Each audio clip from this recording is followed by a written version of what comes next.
and produce power for the whole country. Making sense of it all so that you can get a clearer picture. I've collected 500 billion, and I can only show you the borehole. It's politics. For me, it is what I call Iberberism. I beg your pardon. Go and search for it, my friend. It's current affairs. 4 years course, metamorphosing into 6 years. And news that affects you. What an academic academic yo. In their leadership rococo, leadership brababare. It's all the serious stuff, but with a light-hearted twist. I'm Sandra Ezekwesili. And I'm Aghogho. Join us 3 p.m. to 7 p.m. every weekday. Right here. On Hard Facts. Hello, Lagos. Good afternoon. I am Sandra Ezekwesili. Shakuma! It's going to get worse as we count down to the end of the year. You realize that there are people who listen to us with earpieces, right? Count. Every time you do I'm that. I'm going to do this for all the way till the countdown. Bam, count. Have you ever had a sheep blow a horn into your ear before? Are you a ship?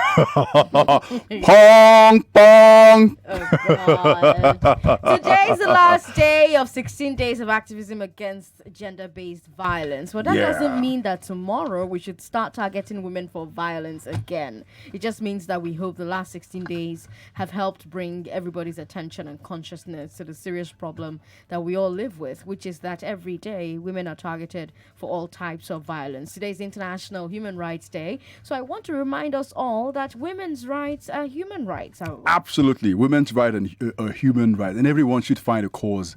Even me, I've been doing this for a number of years. I've got a project I'm working against next year with the Global Media Monitoring Project, looking at how women are represented in the media. So I think everyone should have a cause, not just for this 16 days of activism against violence on women, but also generally find ways we can help improve the narrative. Because, yesterday I was just listening to the big story on the national scene, the Finland new prime minister, she's 34 years old, right? The leaders of all of their political parties from the coalition, right? Yes. And then female and young. Female and under 35. Under 35. And the big story with that story. Somebody who's 55 there. Is that all the women have been involved in the politics for several years. So if you had watched really this, young. If you'd watched this maybe like 10, 15 years ago, you could have predicted or extrapolated that at this time you would have all the leaders of the parties at this stage.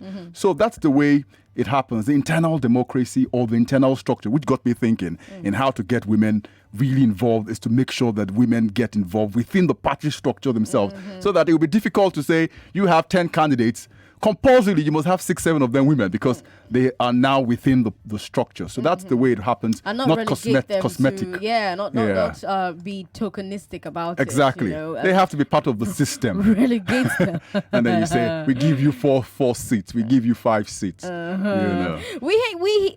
here on Hard Facts, we respect your right to be informed. Aghogho and I are here every weekday. We're giving you the best insights into today's most important topics.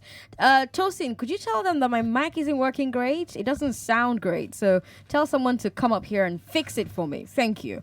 I don't like how my voice is sounding.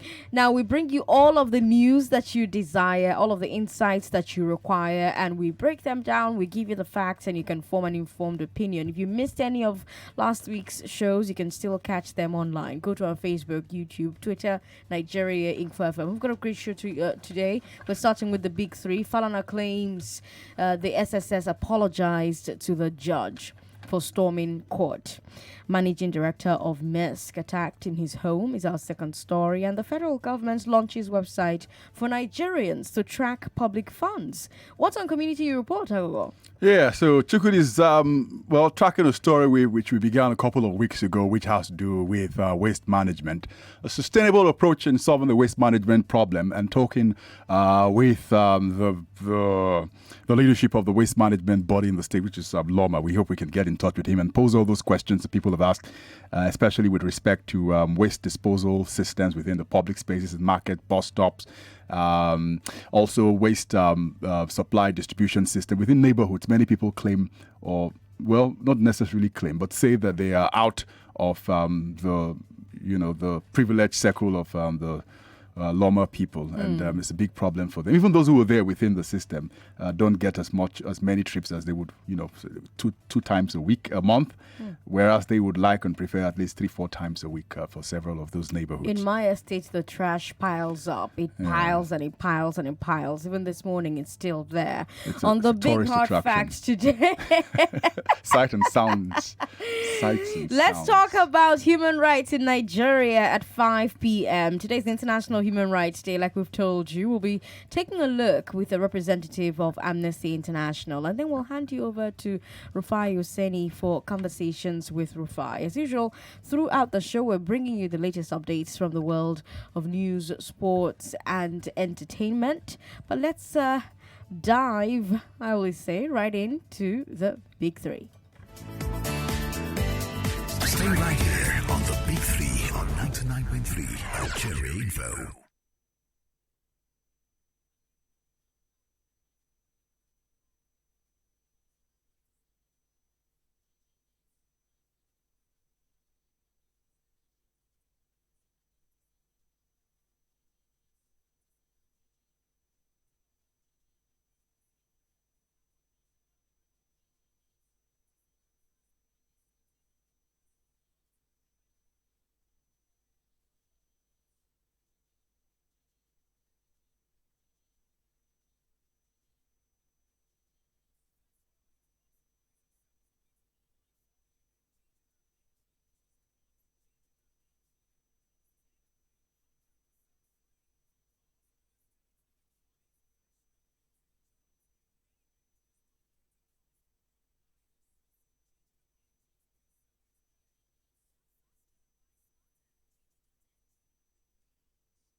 This is the Big Three. The Big Three on Hard Facts On 99.3 Nigeria Info. You're listening to Hard Facts. I'm Sandra Ezekwesili, and I've been told that I sound great outside. So, So maybe I don't need to tech people anymore. But when you call us, tell me how I sound, okay? You know what to expect on the big three. Vanity upon vanity. Oh, yes, it's my vanity. Stories that everyone's talking about right now. Is an apology from the SSS enough? Do you feel safe? That second story is quite the sad one.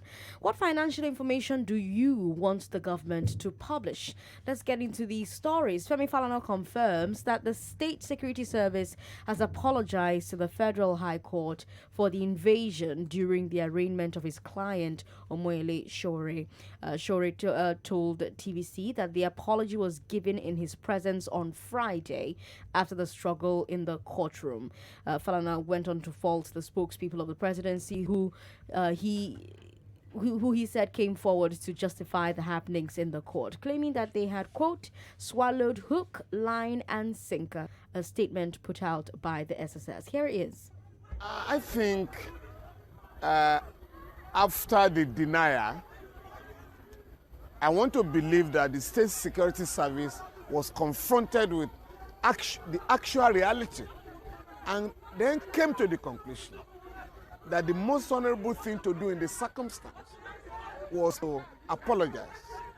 And I've confirmed that this afternoon, a powerful delegation of the agency of the State Security Service visited the leadership of the Federal High Court to apologize for the invasion of the court on Friday. I had already informed Nigerians yesterday that indeed an apology was tendered on Friday in my presence over the unfortunate invasion of the court. And I do hope that two senior journalists who have spoken on behalf of the government and have bought or swallowed hook, line, and sinker the earlier press statement by the State Security Service to the fact that, the whole thing was made up, she will arrest people, we're still managing what happened on Friday. We will have to apologize to Nigerians if indeed they are made to realize that the management of the State Security Service had in fact gone to the judiciary to apologize for the invasion of the court on Friday. Aghogho. Yeah, so will the DSS follow suit and join issues with the Council for Omoyele Sowore in saying that what it had said before was true or not, which of course is going to be doubtful. How are they going to prove that this was stage managed when the videos actually show people within the court, which is closer to Femi Falana's restructuring of what happened in the court, jumping on Omoyele Sowore and these guys, like he said, in court wigs and gown, in lawyers' wigs and gown, and then when they were summoned, he had the lawyer had asked for the DSS head to get before the judge, and then the judge had reprimanded him, and then he went back and told them to leave the court, and they hung around and waited just again to do the same thing they had done. So, big question. Big question also too is to prove the fact, saying that this was stage managed, is the question: where's Omoyele Sowore today? If he's in the custody of his supporters, a lot of the critics I've seen online have said then they should be able to provide him, But the last time we had, he was within the custody of the Department of State Security. So from all I've gathered so far, the more the story has dragged on, the messier it has become in the way, it has turned out. And then the reactions also too have been very, scathing against the DSS and how this entire thing has been handled. A lot of people think that this could have been handled a lot better in the way it's been done. I was listening to the program the other day, and those questions people have been asking. If you had new charges against the man, you should have filed them between those 24 hours, or what was the crime or that he had committed within 24 hours that was not privy to the court or to his lawyers or to the council of the government, that they didn't bring before the judge, and then decided to arrest him in this, like they've said, in Gestapo manner. But Penny, for your thoughts. Now, now that you have Falana insisting that the SSS return to the High Court to issue an apology, and we're yet to hear the SSS step forward and deny or confirm it, they've remained silent about Falana's claim. And if you say for a moment that Falana's claim is true, if indeed the SSS went back to the court to apologize, then that would mean that it was indeed the SSS officers who tried to arrest Shore in the court and started the fight. Now, if that's the case, then we have to ask whether an apology to the court is enough. Aghogho, bear in mind that the court granted Shore bail more than once. Also bear in mind that this same court, a day before the invasion, ordered his release. And that the very reason Shore was in court that day was for the judge to confirm that he had been released. So there are some who would argue that arresting him right there in the court without the court revoking his bail was an offense. The judge wasn't given any reason why the bail order she gave was not being obeyed. Shore, like you said, is in custody right now while there's a bail order, and he has met the bail conditions. If indeed the SSS has apologized, is that enough, or should they be releasing him? And also, very importantly, the point Femi Falana put out there, if you had been waiting for the federal government to react, saying, these are the things that we saw following that.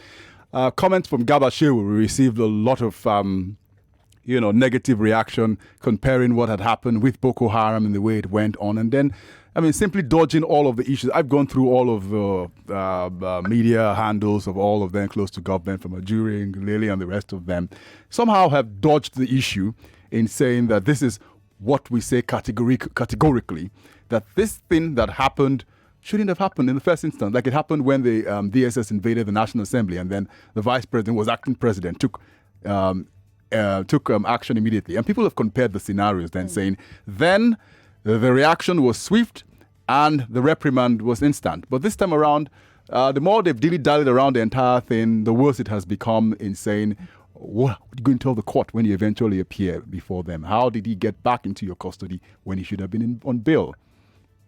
Let's bring it over to you. Do you believe Femi Falana, or do you think he's correct and the SSS has apologized to... No, let me rephrase that question. If Femi Falana is correct and the SSS has apologized to the judge, is that enough?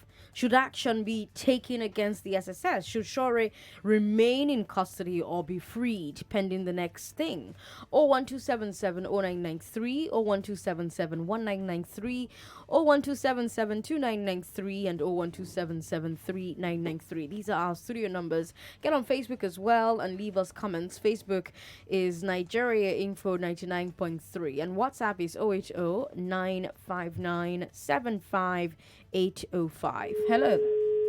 Sorry about that. Call us back if you can. Let's move on to our second story. Very sad story. Maersk Line, the global shipping company, has confirmed that its managing director for Nigeria, Gildas Tohuo, barely survived an attack that left his wife dead. The Tohuos were attacked in their home on Bodilian Street on Sunday night and allegedly stabbed repeatedly. Mrs. Tohuo has succumbed to her wounds, but her husband is still alive under critical care. The company confirms that their 3 children were unharmed and are safe. Gruesome story, Aghogho. Yeah, gruesome story. And every time I go through the accounts, how this played out, I keep thinking there were several signs, that this perhaps could have been averted in the way it did play out in the first instance. And my mind goes back to the discussion we had on background check the other day. That's what I thought about as soon as I saw it. And this is the sort of scenario that's played out in many of the high-profile killings that have happened. This was in Bodilon in Ikoyi, for that matter, and in several other highbrow areas that this has happened. This sort of things go on. So, big question on how that man, for example, was able to gain access to several of the areas. I was telling someone, maybe very soon we perhaps will start to have security. Security from outside the country to protect this sort of things. But at the end, we're still the worst for it because it sort of sends a bad image and representation of what we are as a country. While investigations will go on, they will ask questions. For example, what happened to the man who was fired and then should have been debriefed in the first instance, never to have any way close to where he eventually found himself And then, unfortunately, it led to the loss of life of the Maersk MD's wife, unfortunately. That's the most shocking thing. Everyone who I've heard talk about the fact that this thing happened on Bodilon. That's one of the richest, most exclusive, and supposedly safest neighborhoods in Lagos. And it happened to the managing director of one of the biggest companies in Nigeria. Normally, you see that the executives of multinationals operating in Nigeria have access to the best security, both private and public. You even see them with police and soldiers who are illegally protecting them. So many Nigerians are asking themselves today, if the MD of Maersk can be attacked in his secured house, in his exclusive neighborhood, what makes me think I'm safe? And it brings me back to that point that Aghogho raised. We all need to have a serious conversation in Nigeria about safety and security. So many times on Hard Facts, we've talked about the gangs of Lagos. There was a lot of interest in it because so many Lagosians know of gangs operating in or near their neighborhoods. So it's perfectly routine to hear about them, but it shouldn't be this way. Criminal gangs should not be able to operate in broad daylight in public. They should be too afraid of the police to come out of the shadows. But that's not what we see. We see impunity up and down, Aghogho. Yeah, a few domestic workers working within, no matter how highly placed they are, working with the richest of the rich in society, whether they're at Bodilon or they're at Jeremy Felodin. The domestic workers, the background check has to be perfect, spot on. Those guys had left the company, found their way back and worked within the circles of the people who were now working to gain access, created a fake electrical fault, and then through that we're able to gain access to the man's house, and then the rest, they say it's history. Also, very importantly, the swift reaction from the police also too, that they were able to apprehend the people immediately they had gotten in, and that's why they were arrested in the first instance, because of how they were. Is something we should also take note of. But very importantly, people have to take a step backwards and think about the people who are working within the caterer, the chef, the security or the asset managers, the cleaners. These are people who have direct access to you and who have unfettered access, and Sandra, almost all of this high profile, if it's not the driver who's worked with the cleaner, who's done the kidnapping, it's someone else who used to work for them before. All of this domestic staff most times are the ones involved. All the time we heard of the one who, because the guy got a car, he connived with the security man and they killed the man, took the car to, was it Ondo State? You remember? So the background check has to be spot on. Not just depend on the security, the recruitment agencies most times, who don't do due diligence most of the time because they're trying to cut corners oftentimes. So the tendency, let's take our mind back. The reason we have so many people involved in this security work most of the time is because there's a lack of job or employment. Some people have taken up these jobs in the first instance. They never should have been doing it, but because they're looking for work. So you see all manner of people getting involved in asset management, like security, and all of that. All right, let's come to you. What precautions do you take to keep your home and family safe? Let us know. 01277 0993 1993 2993 and 3993. Chris in Oghogho Michael has been waiting for a while. Chris, hello. Yeah, my dear sister Sandra, good afternoon. Good afternoon. Welcome to the show. Shaku Maku. Makushi. My dear, the day has actually come. I think I want to comment on the first topic. Yes, go ahead. Okay. I must say this. I think whether nobody should, I don't think it should even be a topic in the first place, whether Femi Falana is correct or not. Like you did ask the question. Because, for me, anytime, any day, he is correct. Oh, yes, I have watched the video. He is correct, honestly speaking, because, there is no point, for the SSS or whoever to come to deny what is in the public, domain. Honestly speaking, because as it stands now, my dear, in fact, this particular information, I think is timely. Because of the fact that today is international, human rights day. Right. I think it's very timely. And on a more serious note, all hands must be on deck because if there's nothing actually to celebrate about human rights, from my own angle, honestly, there's nothing to celebrate about human rights because in this particular this very government, so far, human rights have not been maintained. They have not respect human rights. No dignity, no respect for human rights. A court granted someone bail, and you are still keeping the person, and even in the court premises, you still get the person arrested. Honestly, he left much not to be desired. Honestly, there's nothing to say about it. In fact, listening to this, I feel stressed up, Sandra. I must be honest, but then, what can one do? But it's not really palatable for me. Honestly, it's not palatable. Femi Adesina and co. All the presidential aid, they should bury their head in shame for coming to deny. And now it has been proven. They have come to apologize, but they too have gone ahead to before everybody to denounce the whole thing that everybody, playing with our intelligence. It's most unfortunate. All right. Have a nice day. You too, Chris. Thanks for calling. Christopher and Surulere also calling us. Hello, Chris.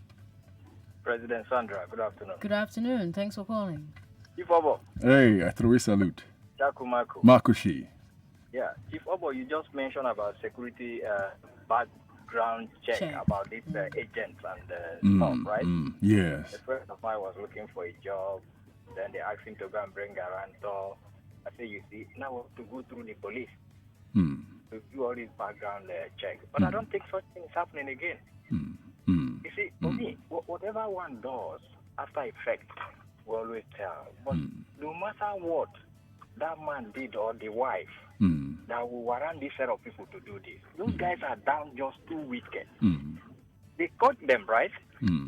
They did. I hope this one will not die down. You remember the Ferry man daughter they killed? Yes, I remember. You see, all these things will not hear again. It just happened in the where I work, neighborhood here.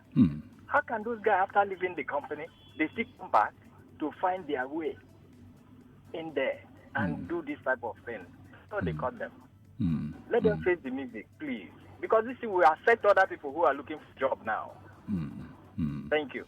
Thank you very much, Christopher. All right, let's talk to Victor in Akute. Victor, hi. Hello. Yes, good evening, Victor. Go ahead. Yeah, I just want to say something about the human rights. Human rights isn't one of our big three stories, Victor, but thanks for calling us. Let's move on to our final story, which is good news. Do you want to keep track of exactly how government is spending your money? Well, now you can. The federal government has announced the launch of a website, opentreasury.gov.ng, that lets you monitor money going into and coming out of various federal ministries, departments, and agencies. The dashboards on the Open Treasury website track, amongst other things, every payment above 10 million naira issued by the Office of the Accountant General of the Federation, and every payment above 5 million naira issued by a ministry. The payment statement also includes the name of the recipient and the reason for or the nature of the payment. All money paid into the Treasury from various remitters like the FIRS, Customs Service, and the NMPC. And it also tracks monthly and quarterly budget performance reports for the federal government and all its ministries, and all its departments, and all its agencies, showing what percentages of the target budget implementation has been achieved, and showing the details of the performance. Aghogho, knowledge is power, yeah? Yeah, that is the motto of my secondary school. Knowledge is power. Forewarned is beforearmed. Except you're Cersei military school. Lannister, and then power is power. Who's that? Okay, just go on. Yeah, it sounds like the name of my traditional ruler in the okay, village. it's It's okay. Lannister. It's okay, go Okay. Yeah, so I'm glad I went back to the Open Treasury website this afternoon, and it's still there because things have happened, especially with information in the country in the recent past. So to get all the NBS information, this is going to be great, especially for those who are interested in the statistics and how you can say to the government official who's always saying, we're doing well in this sector. So I can look at what has happened the third quarter of 2019, that's this year, and if the people who went for the climate crisis summit come back and tell us that Nigeria is doing very well with environment and blah, blah, blah, you can tell them that no, because the budget performance shows that it's only 26%. which is a failure. So when people are talking about improving the environment, I don't know I'm going to the worst aspect of it, which is the environment, because as an environmentalist, I'm very concerned about how the environment is not just for today, but for our children's future. So that's a good one for us to see in terms of percentages. But also, very importantly, I would like to see, as it gets updated, a correlation between this and the Bureau of Statistics in seeing how they can measure the impact on the people, because that's where's the big talking point. I mean, it doesn't make any sense if you have percentages and numbers, and at the end of the day, the man on the street who's selling guguru and ekpa is asking, how does this affect me at the end of the day, you know? But I don't think anybody will hear this and say it's a bad thing. It's always good when government decides to be more transparent, especially when they decide to be more transparent about money. Usually government tends to be secretive about how and when money goes in and out. But here, the government is promising that on the Open Treasury website, they will give us daily reports of all the money that was paid in, that was paid out from all the MDAs. Imagine seeing those daily statements. And the interesting thing about this is we're also going to see who is getting the money and for what purpose, right? So we'll no longer hear stories from contractors like government has not paid me yet, while government is shouting, we have fully paid the contractor. Now we're actually going to be able to verify it. And this is the bad news too. You can actually see that we don't get up to 60% of the money that we put in the budget, saying, this is all the money we're expecting. It's not bad news. It's good news, because now we can track them better, and now we can hold them better accountable. Yes. But of course, this is all based on the assumption that the government will indeed put data on the website. Right now, there's a serious problem with our unemployment data, for example. I'd also like them, because this data only begins from 2018, I'd like them to backtrack, so we can have a real analysis on what has been going on over the years. I mean, the good news doesn't start from today. We should go back to previous years. You've heard that the unemployment report should be out by now, right? But the National Bureau of Statistics is saying that it cannot publish it because government has not released the funds for publication. Remember, NBS had a similar problem about a year ago. So it is all well and good to have these platforms, but if government doesn't commit to funding them and providing data, these platforms will not work. So I guess we're back to where Aghogho started off when he said, how does this affect the man in the street? I would like to draw the graph. Is it significant or less than significant? Okay. What do you think about the Open Treasury website? I want you to check it out right now while we're talking and tell me what you think. Seriously, get online, check it out. Again, the website is opentreasury.gov.ng. OPEN Treasury is TREASURY.gov.ng, and tell me what you think about that website. But let's take your thoughts on the three stories. You can talk about anyone, or you can talk about the last one we just shared. 01277 0993, 01277 1993, 01277 2993, and 01277 3993. We've got Victor. Let's talk to Victor. Hello, Victor. Hello. Hello, Sandra. What are you? Good evening. Aghogho. Hi, good evening. We should not be disturbing ourselves. The issue of the show case. Because that DSS is somebody that gave them orders to go and arrest that man. That person who gave them order have not given them order to release him. So we are just deceiving ourselves. That Buhari who gave them order have not told them to release that man. So that is the reason why the DSS are asking all those things, because there is somebody who sent them and behind them. So that is the reason why they are doing all those things. So you should tell them, go and release this man. They will do it. And that's the duty of the Nigeria Bar Association too. Someone Buhari and give him a caution that he should release that man within 24 hours. Well, Nigerian Bar Association cannot summon Buhari, Victor. Well, lawmakers can, though. The legislature can.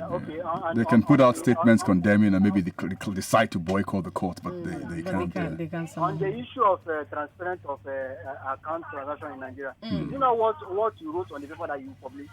So what are the secret one behind it? You wrote that Yes, what are the secret one behind it? Can you believe that one? But you know the irony, Nigeria is one country where you get to read the fraud on the front pages. I mean, they put it out there, but thinking that no one will bother to know about it. But sometimes you can actually see the fraud right there, so don't be so pessimistic about the website. You may be shocked that you will find what you're looking for there. if President Buhari wants to be transparent, Yes. he should be telling us how much we are buying petrol and how much we are selling the petrol.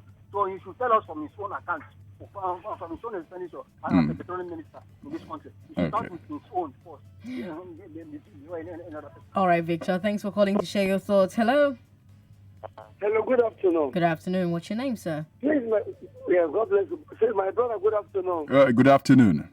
Yes, please, I want to put this. Please, let every contributor, let us always manage our time on air. So that a lot of people would like to contribute to what you're saying. Okay, go ahead, just please. to afford to your own limited time, too.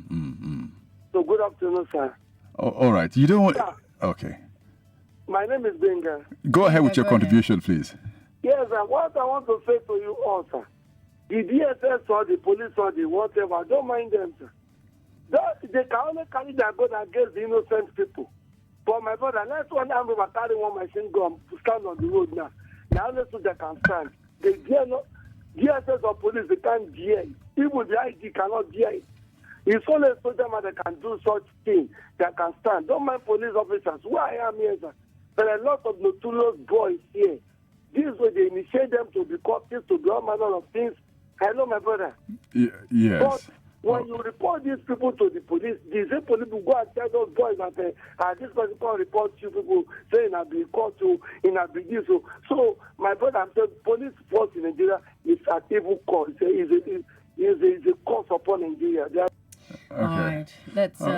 Mind the language, and I was thinking he was just going to go straight to the point. He said people are taking other people's time. But he is right, though. I think but the police isn't a cost to we Nigerians. He is right about the time. We're going to have to look at the time that we give people to talk on the show. So I'm thinking 1 minute 30 seconds. And we're going to be strict with it. So everybody gets 1 minute 30 seconds. That way we can take a number of calls on the show. Okay, coming up, let's talk. Community you report. We're looking at waste management in Lagos State. So please kindly keep listening. 99.3 Nigeria Info.